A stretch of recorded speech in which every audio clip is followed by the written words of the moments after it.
ఈ global competitive centres అనేది ప్రపంచ వ్యాపార రంగంలో చాలా ప్రధాన పాత్ర వహిస్తున్న విషయాన్ని మీ దృష్టికి తీసుకొస్తా ఉన్నాను. వీటిని ఎక్కువగా ఎంఎన్సీస్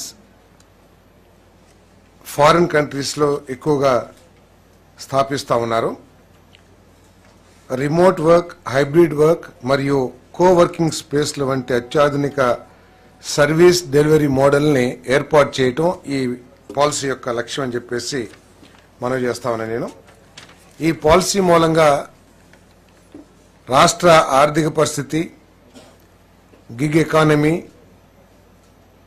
పెద్ద ఎత్తున అభివృద్ధి చెందటానికి కావాల్సిన మానవ వనరుల్ని అభివృద్ధి చేయటానికి, స్కిల్డ్ వర్క్ ఫోర్స్ని డెవలప్ చేయటానికి, వాళ్ళకి కావాల్సిన వర్కింగ్ ఫెసిలిటీస్ని ఏర్పాటు చేయడానికి ఈ పాలసీ బాగా ఉపయోగపడుతుందని చెప్పేసి నేను మనవి చేస్తా ఉన్నాను.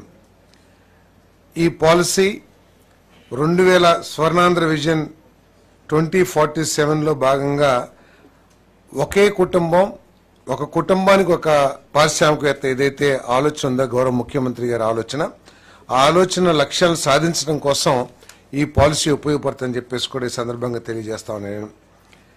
మరి మౌలిక సదుపాయాలని ఇన్ఫ్రాస్ట్రక్చర్ డెవలప్మెంట్ చేయడం కోసం గవర్నమెంట్ కోవర్కింగ్ స్పేస్లు మరియు నేబర్ వర్క్ స్పేస్లు పెద్ద ఎత్తున ఎంకరేజ్ చేయాలని చెప్పేసి భావిస్తూ ఉంది. ఎందుకంటే మనందరం కూడా చూస్తూ ఉన్నాం,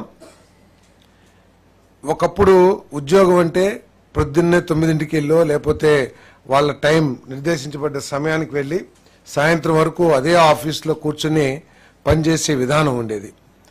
కానీ కరోనా వచ్చిన తర్వాత మనం చూస్తా ఉన్నాం, మన గ్రామాల్లో మనందరం ఆ పిల్లలకి ఉద్యోగాలు పోయినాయా ఏంటి అని అనుకుంటా ఉంటే కాదు, అందరూ కూడా ఉద్యోగం చేస్తున్నారు. పెద్ద పెద్ద ఎంఎన్సీ కంపెనీలో పనిచేస్తూ ఉన్నారు. అయినా కూడా వాళ్ళందరూ కూడా వాళ్ళ గ్రామాల నుంచి, వాళ్ళ ఇంట్లో నుంచి వాళ్ళు పనిచేసి వర్క్ ఫ్రమ్ హోమ్ ఏదైతే ఉందో ఆ వసతిని వినియోగించుకుంటున్న విషయం మనందరం కూడా చూస్తూ ఉన్నాం.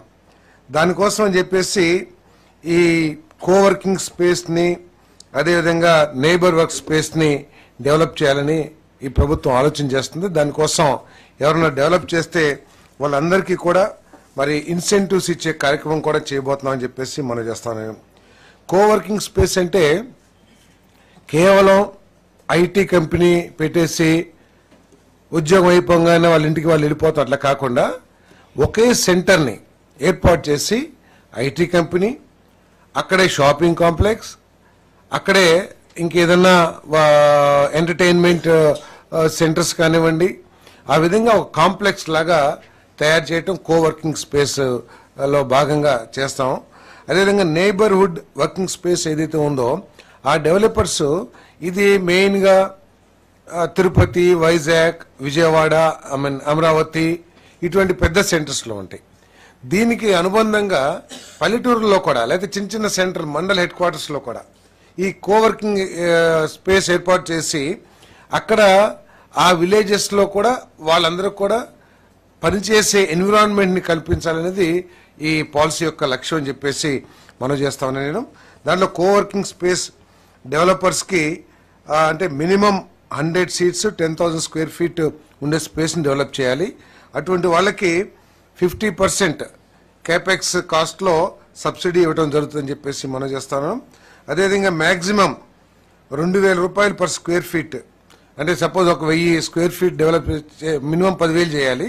10,000 స్క్వేర్ ఫీట్ చేస్తే మ్యాక్సిమం 2,000 రూపాయలు పర్ స్క్వేర్ ఫీట్ సబ్సిడీ ఇచ్చే కార్యక్రమం కూడా చేస్తున్నామని చెప్పేసి మనం చేస్తాను. మరి అదేవిధంగా ఈ subsidy 50% of the building space కట్టడం కానీ అది అయినాకే రిలీజ్ చేస్తారని చెప్పేసి కూడా ఈ సందర్భంగా తెలియజేస్తాను.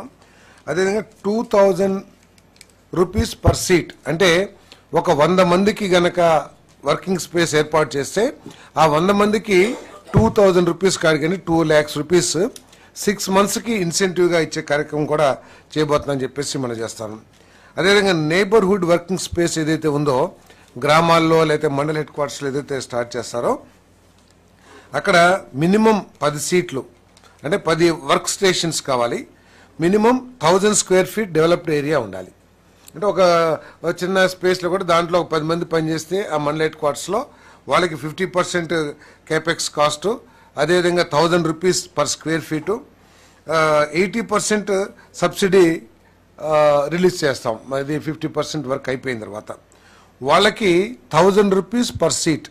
సపోజ్ ఒక 10 సీట్లు పెట్టారనుకోండి, 10,000 రూపాయలు 6 నెలల రూపాయలు 6 నెలలు ఇచ్చే స్కీమ్ ఇన్సెంటివ్స్ ఇస్తామని చెప్పేసి కూడా మీకు మనవి చేస్తాను.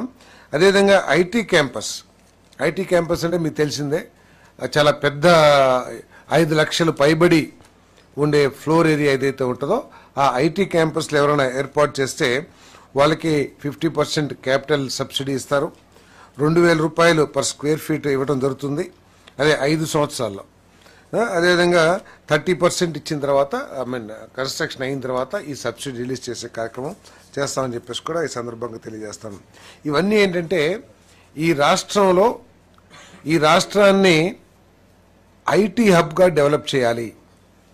ఈ రాష్ట్రంలో చదువుకొని పైకొస్తున్న అనేక మంది యువకులకి ఉపాధి భరోసా కల్పించాలనే లక్ష్యంతో వీరందరి రాష్ట్ర ఆర్థిక పరిస్థితి అభివృద్ధి చెందాలనే లక్ష్యంతో ఈ పాలసీని తీసుకురావడం జరిగిందని చెప్పేసి మనం చేస్తాను. ఈ పాలసీ అట్టడుగు స్థాయిలో వ్యవస్థాపక సంస్కృతిని పెంపొందించడం, అదేవిధంగా ఆంధ్రప్రదేశ్లోని ప్రతి గ్రాడ్యుయేట్ను గ్లోబల్ మార్కెట్ స్థాయికి తీసుకువెళ్లేందుకు వారి జీతభత్యాలు, ఈ మధ్య మనం చూస్తూ ఉంటాం, ఇంజనీరింగ్ చదివినా కూడా 10,000కి 15,000 రూపాయలకి ఉద్యోగం చేసే పరిస్థితి మనం చూస్తూ ఉన్నాం. అట్లా కాకుండా వాళ్ళకి వారి గ్రామంలోనే ఈ అన్ని ఏర్పాటు చేసి అత్యధిక జీతాలు పొందే అవకాశం కల్పించడం కోసం